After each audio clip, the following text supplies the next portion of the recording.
What's up, everyone? John Renter from Techno Buffalo here. I've been using the QWERTY pack in BlackBerry Q10 for the better part of 4 days, and I wanted to share my experiences with you. It's not a full review, but I have learned a lot about the phone. Let's go ahead and start talking.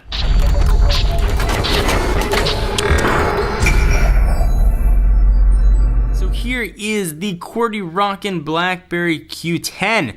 So I've been using the phone for about 4.5 days, which for me is not enough time to do a full review. I'll do a full review in about a week when I feel like I know the phone inside and out. But I've got a lot of first impressions that I want to share with you guys. I know this phone is coming to all US carriers very soon, so let's run through what the phone's got. Let's start with the reason that you're here, probably watching this video, and that is these 4 rows down below the screen, that keyboard. So let me go ahead and show you an example of how well the keyboard works. Well, you can't really tell, but it works great. It feels really nice to type on a physical keyboard, and it's really impressive.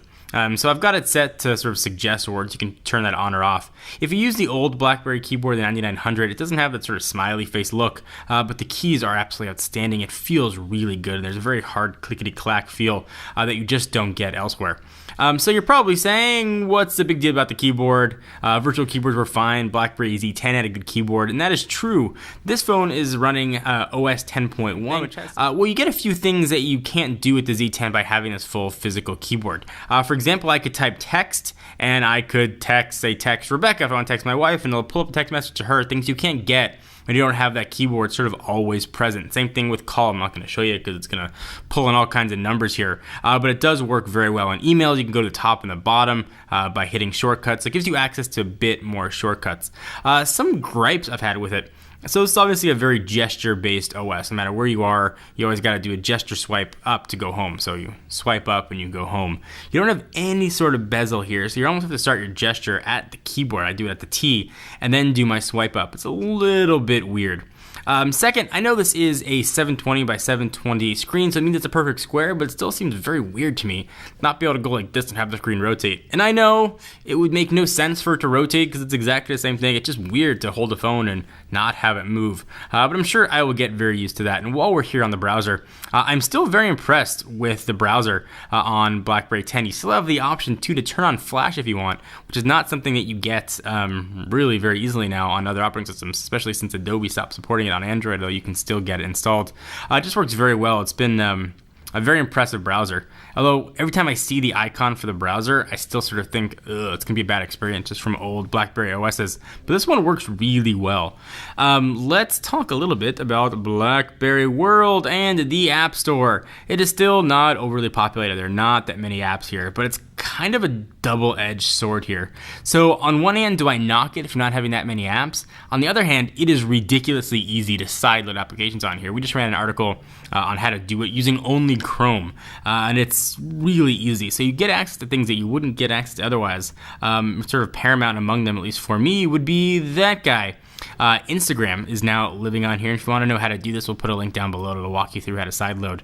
Other stuff, you can sideload pretty much any Android app. Can be converted to have a .bar as the extension, and that's what runs on BlackBerry 10. I've got speed test here, though it looks a little weird. Some of the apps obviously don't work perfectly or look perfect, but this is sort of gets shrunk a little bit, and these icons show up over those, but it does work. And it works as well as it does anywhere else. Other apps I've sideloaded on here, some of my favorites. I've got Google Navigation, which is awesome. SugarSync for me is huge. The full Dropbox app, although out of the box it does come with a Dropbox Connect. And I've got some sort of weird version of Google Maps. It's called GPS Plus. I haven't really played around that much with it. But sideloading is super easy. So yeah, there aren't that many apps. On the other hand, it's super easy to get them. I mean, ridiculously easy now. You don't have to worry about anything like rooting or having a jailbreak. I mean, honestly, it's a matter of plugging in your phone, setting an IP address, and putting in a password. And that is about it.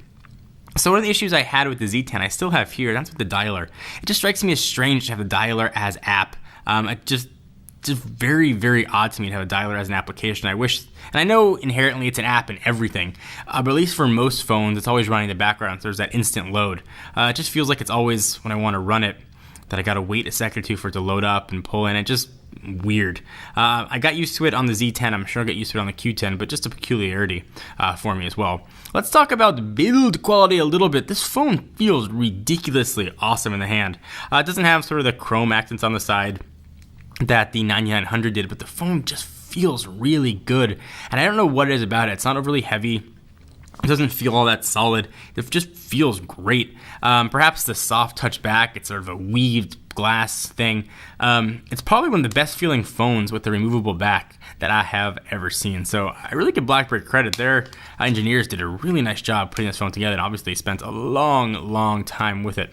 The keyboard is absolutely outstanding. If I was going to pick a BlackBerry, I would probably pick the Q10 to use, just because I love this physical keyboard. The screen being only 720, and I say only, like 6 months ago that would have been out of this world awesome. But I've gotten used to 1080p phones, and now 720 doesn't look so awesome to me.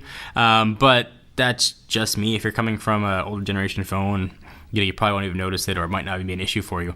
But at least for me, I'm sort of keenly aware of the resolution on the phone. But I'm also the same guy who uses an iPad mini and doesn't mind the lower resolution on the mini versus obviously the Retina version. So I would definitely get used to that as well. Other than that, it's pretty much Z10 through and through. The camera software is the same. If you want to take a picture, you just do a little tappy on the screen. You can do that and you get a ton of options in here for things you can set. And the front-facing camera, you can see Ralph doing the filming there. Hi, Ralph. But everything here is pretty much Z10. The specs of it are exactly the same, down to the RAM and processor. And the phone is very quick. Don't get too caught up, though, in it's only a dual core and they're quad core and octa-core out. Phone works very well, and QNX is really optimized for this phone, and it does not at any point feel underpowered to me at all. Overall, I've really liked the phone. I've really enjoyed the phone. The battery life has actually been pretty solid. Call quality has been very good. Reception's been awesome. I do want to test it a little bit more and see if I can get used to it, see if I continue to use it as my daily driver. And I'll get back to you guys when I do that. Anything that you want to see me cover, though, in the full review, please leave your comments down below. I'd love to hear from you. Again, please give this video a thumbs up. I'd most definitely appreciate it. I'm John Rettinger from Techno Buffalo. I'll see you next video.